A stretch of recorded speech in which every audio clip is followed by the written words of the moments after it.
Okay, let's start. Thank you for joining my session. I want to now talk about the performance improvements that have been done in the Eclipse platform. Shortly to introduce myself, I'm Karsten Thoms from itemis. I'm mainly working on the project Eclipse Xtext and help our customers developing domain-specific languages. And since 1 year, I got more and more involved into the platform because every change in the platform is also a good change for Xtext. And I'm especially interested in topics of stabilization, so bug fixing, modernization of the code base, and performance. Because I hate waiting. Oops, sorry. Yeah, and I need speed in my IDE. I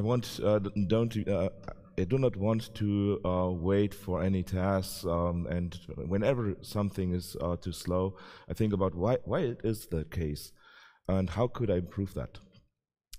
There are many things where performance matters.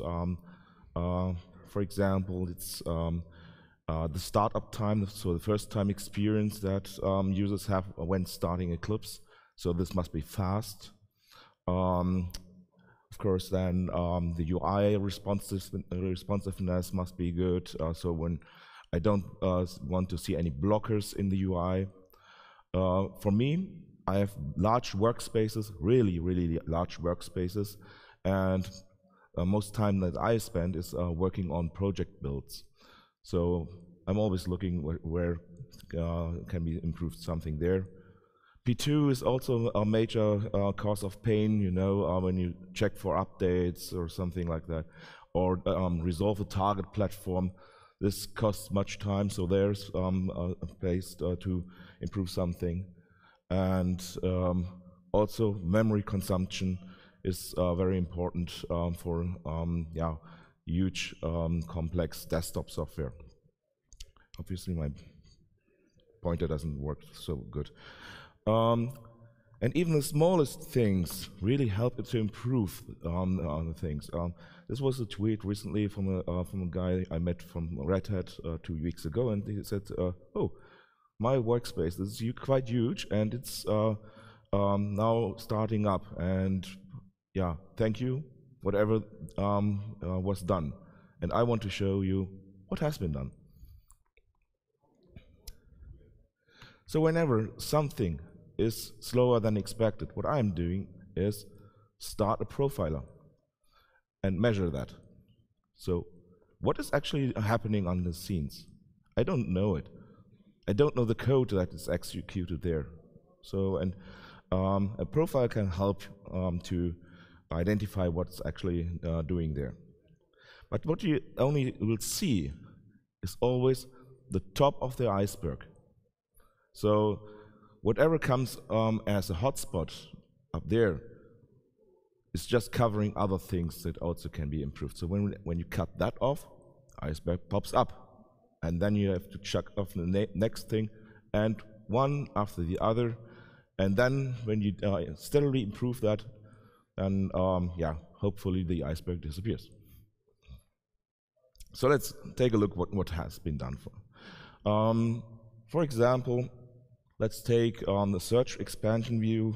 We have large amount of search results in the search tree, large tree which got expanded there. Left side is oxygen, right side is photon. Let's see what happens in oxygen when we press the plus button. You see it flickering, it's taking a while. And now let's see the same on photon, and it's way faster. Small change is actually. Let's see what is happening under the hood. It is just that you have to disable refresh while it's expanding. Simple, small change, big difference. Let's have a look at the startup time of Eclipse. We download Eclipse Java IDE for Linux, unpack that, start it, select a workspace, wait for a second, and there it is. So this is what a user experiences when he downloads the Eclipse package and starts it. That's quite impressive. And also the size is quite good. I just downloaded IntelliJ last edition and Eclipse Java IDE. Eclipse Java IDE is 180 megabytes. IntelliJ has 500 megabytes download size. Unpacked 260 for Eclipse and 1 gigabyte for IntelliJ for the smallest edition. One thing in the project build, which is at the moment quite a problem, is that the project builds are quite sequential. You see, the main work is only executed on one worker thread. And so if you have many projects like me, then you have to wait much time.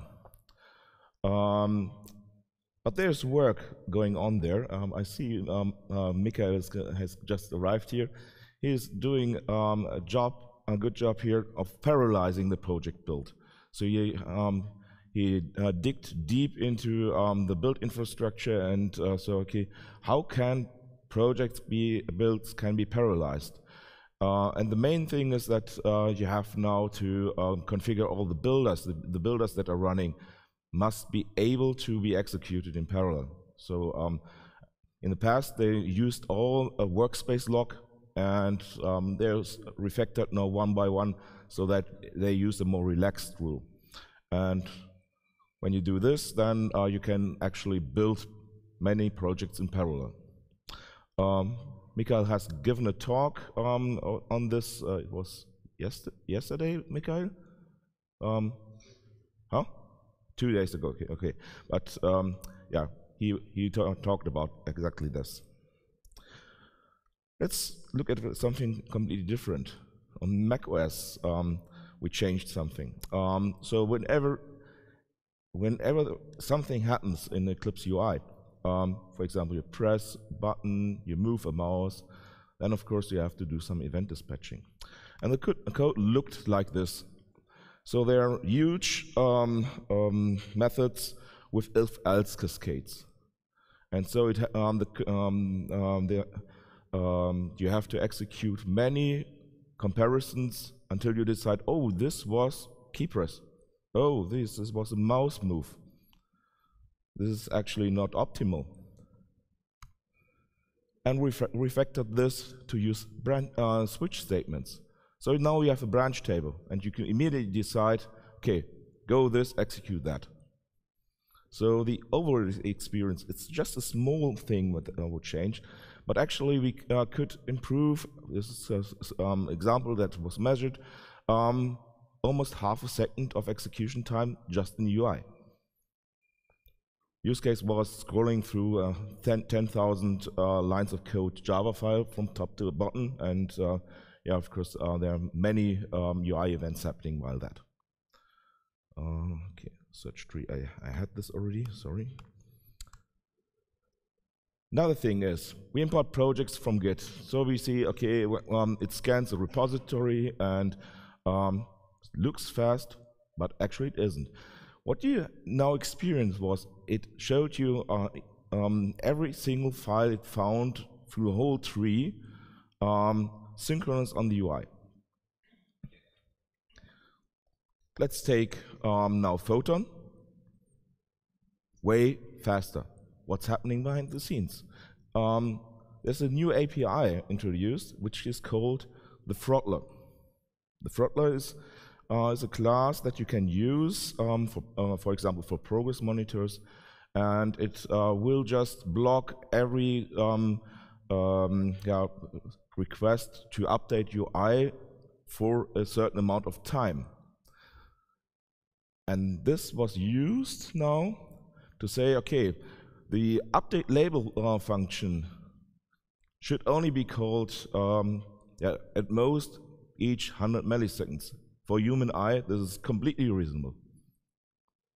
So all the requests to update the labels between these 100 milliseconds are just ignored.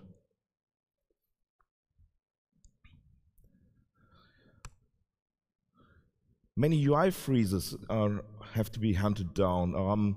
This is a list of freezes that Michael Kepler was working on. I cannot really show them now, but yeah, it's one by one you have to hunt them down, and I want to thank Michael that he is working on that. Yeah, and Michael will be the next platform committer. We just nominated him. Another small thing that can be improved. Do you know this method? Replace all. Popped up in a profiler. You see, yeah, I'm not sure what was the use case, but you see, in this case, 6 seconds of execution time was spent in that method. And let's have a look how the code looks like, which was executed there. So, what was the intention here? We want to replace slash by dots with replace all. What's the problem here? Replace all does? Stefan? Huh? It uses a regx expression, and it compiles the pattern to a regx and then replaces it with that. The intention that we actually wanted to do is replace a character. There's another method which is called just replace. And if we do that, nothing is can be seen anymore in the profiler. So this was going down from 6 seconds to 3 milliseconds for the same use case, just by refactoring this. Check for updates. Yeah, you know this function, and you're waiting there, and you don't know why. And also, this was something that, where I digged into, and then I found out, okay, we're spending 2 minutes of time in this case writing XML. Okay, this updates something, the profiles internally, and so. But why does this take so long? Answer is simple. It was unbuffered. An unbuffered write, and wrote character by character unbuffered. Simply wrapping this into a buffered writer, and problem was gone away.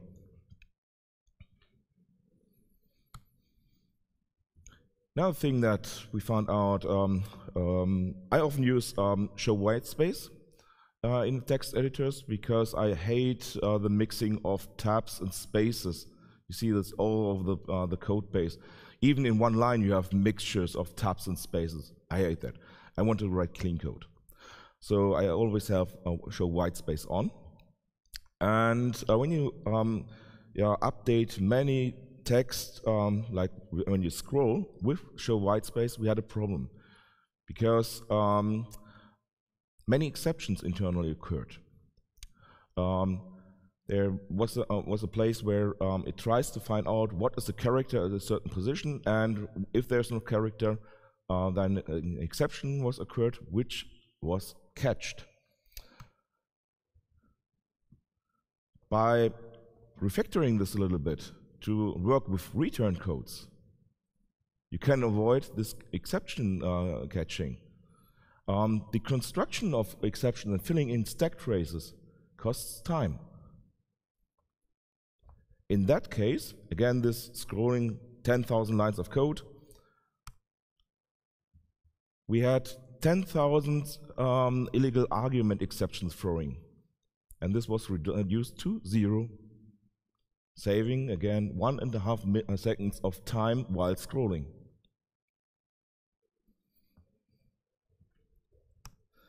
Let's look a little bit into memory. It's also important to avoid unnecessary things in the memory. Small things can make also a big difference. There's a situation that you often have zero-length arrays. And often you can just avoid that by using a constant. Especially the JDT parser that Stefan is working on, makes use of that pattern quite often. But there are cases that were forgotten, corner cases, but you can find them and fix them. Pattern here is, yeah, whenever you try to write something which is maybe empty, don't use the new array with the 0 length, just replace that with a constant. This avoids also garbage.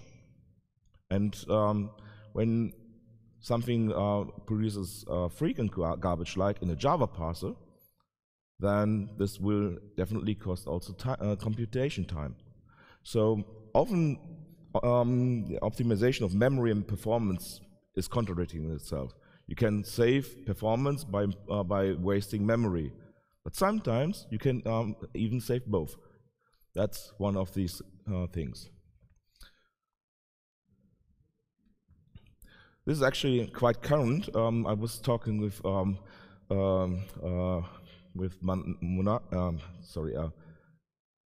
Manoj, right? With Manoj about this actually thing. The topmost 0-length array at the moment in JDT is empty annotation arrays, and you see in this workspace it wasted 600 kilobytes of memory. It's not much, but again, hunting smallly everything down can improve that. And yeah, we fixed that this week. Next thing which pops up are different empty arrays in the compiler of JDT, and these are also addressed this week. We had a workshop on Monday, platform hackathon, and this was where we talked about this. And yeah, from Monday to Tuesday I could not sleep very well, and I started working at 5 o'clock on this topic. And submitted the patch, and at 6 o'clock Andrei Luskutov woke up, looked into his Gerrit list and said, okay, yeah, fine, done. That's real collaboration here at EclipseCon. You can also optimize data structures. So look at data structures that are quite often many objects, and how you could improve them. P2 is there a candidate. If you have a large workspace with many features installed, then you have many metadata of P2. And one of the things that popped up there was some property map. And they had actually internally just a 0-sized map, but always for every instance one new 0-sized map.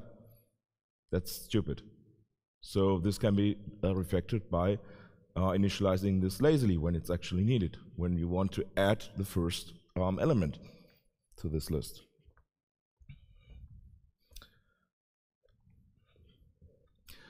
So, and when you work on that, you can really reduce the memory amount. For this thing, the simple artifact descriptor cost 6 megabytes of my memory. And the most memory is consumed by these internal maps that are empty.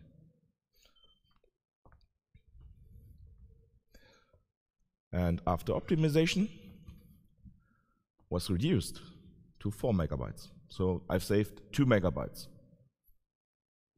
Small thing, big change. Now we come to a real big change in JDT. There was one thing, the class path access rule. Stefan is already laughing. I come to the reason why he laughs. He verified, he reviewed my patch. Thanks for that. And I saw in my memory profile that the class path access rule almost took 200 megabytes of memory. What is the class path access rule? For each project, for each package, I think it's a package level, or yeah, for each package, for each library, you have a class path access rule, but most of them are identical. So actually, you can save memory if you cache them. So you need some kind of LRU cache, and if you optimize that, Looking first into the that you see there are so many duplicates there, and YourKit shows you how many memory you're wasting, how many duplicates you have, and with the introduced cache that we did there, the whole size broke down to 300 kilobytes. So from 200 megabytes. So actually, under the hood, we saved 200 megabytes of heap in Eclipse Java IDE by simply doing this. Now we come to the laugh, but this caused a bad regression. I did not know that it was related to that. The regression was with Eclipse Photon, so where we introduced the cache. Whenever you start up Eclipse, an auto build is triggered, so it builds the whole workspace. And this can take minutes of time when you start up Eclipse. And this was caused by this cache. Unfortunately, we did not detect this for Photon, but we are now in the new release cadence of 3 months, so we already fixed that. So if the September release gets done and was done. So I really apologize. I really wanted to improve performance for Photon. I broke it. But thanks to your community, we are able to fix that. Like the keynote speaker said, don't ask for permission, ask for forgiveness. Okay. So when you have a bare-bone Java IDE, when you install that and start with an empty workspace, it just consumes at the minimum 40 megabytes of heap. That's almost nothing. Compare that with your Slack client or Firefox, Chrome, whatever application you have. No application will consume so low memory on your machine. Okay, that's not a real use case. Let's take a real use case. That's my platform workspace, 40 Git repositories, all projects installed. Let's look into YourKit. You see it's building, the old GAN space is around 600 megabytes. It consumes at top around 1 or 1.2 gigabytes of memory for this workspace. So let's see how large this workspace is. Search for project files. How many projects do I have in this workspace?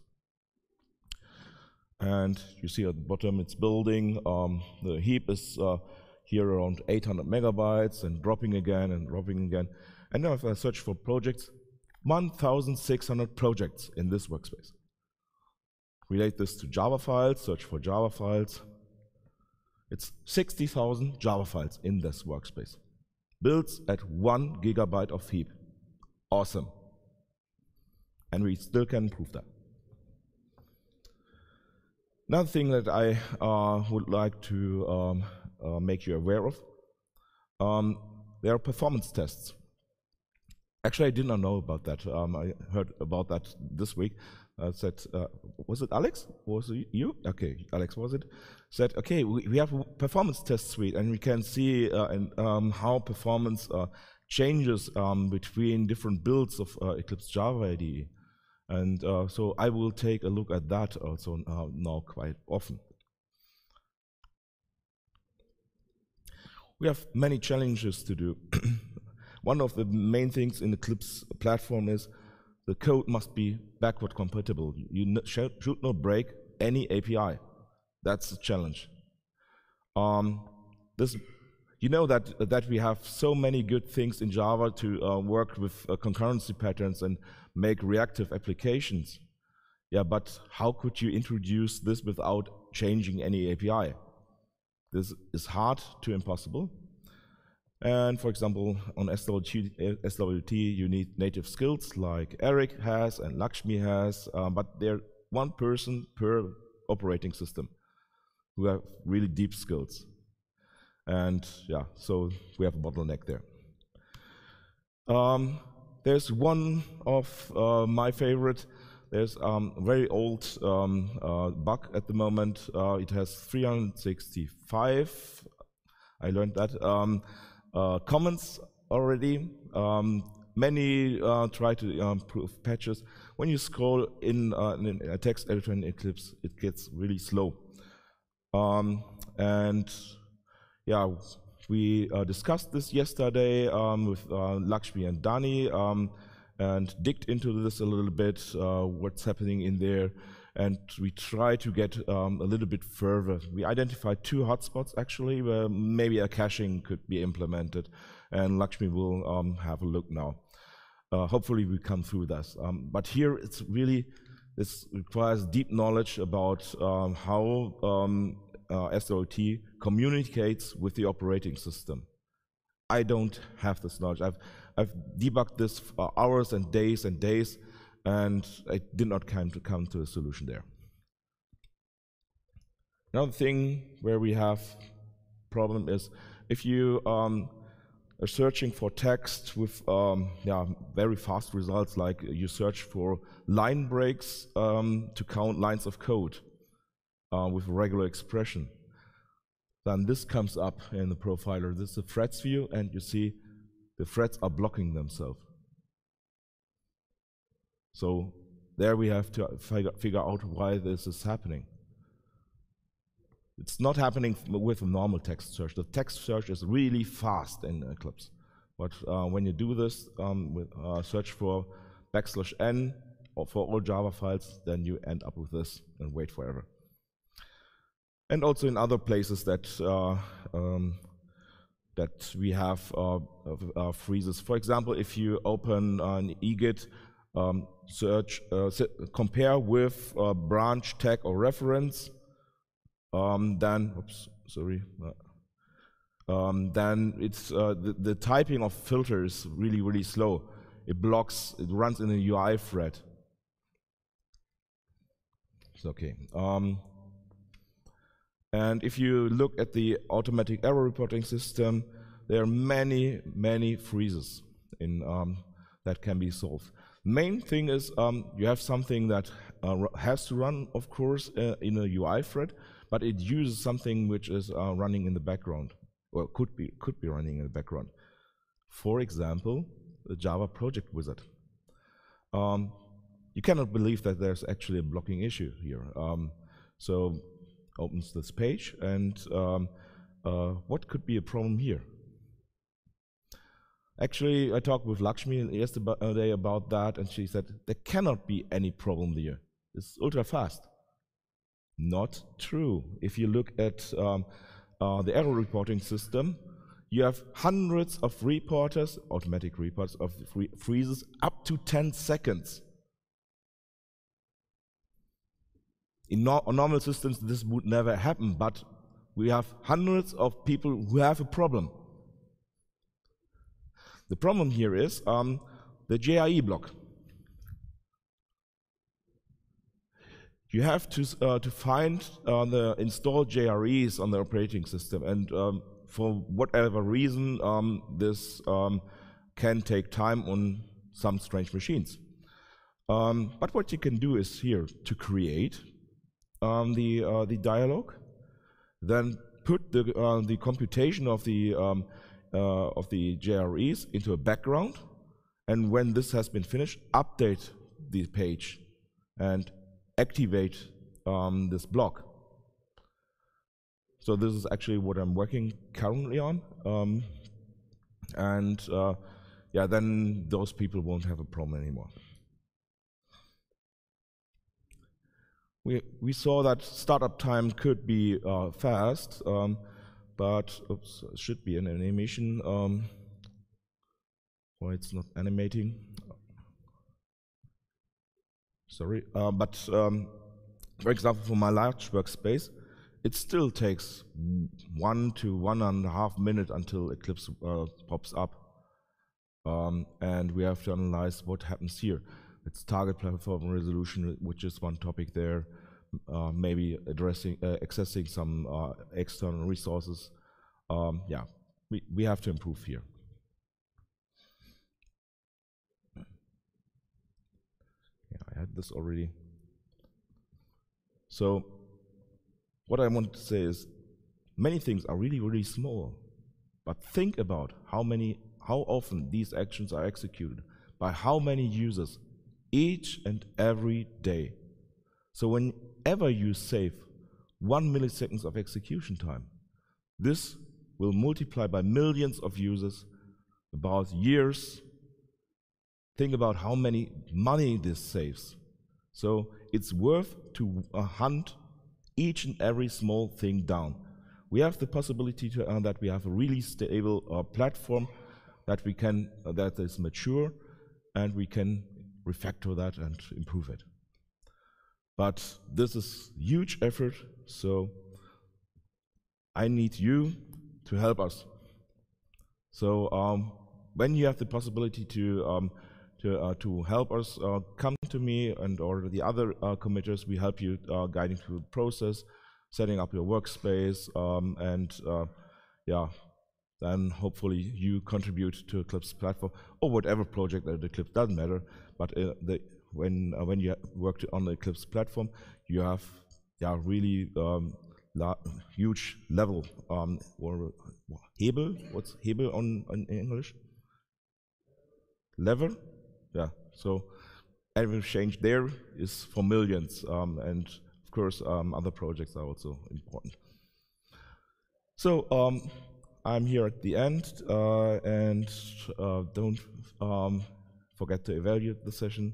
I hope that you learned a little bit. If there was something missing, please say what would you expect, or ask now.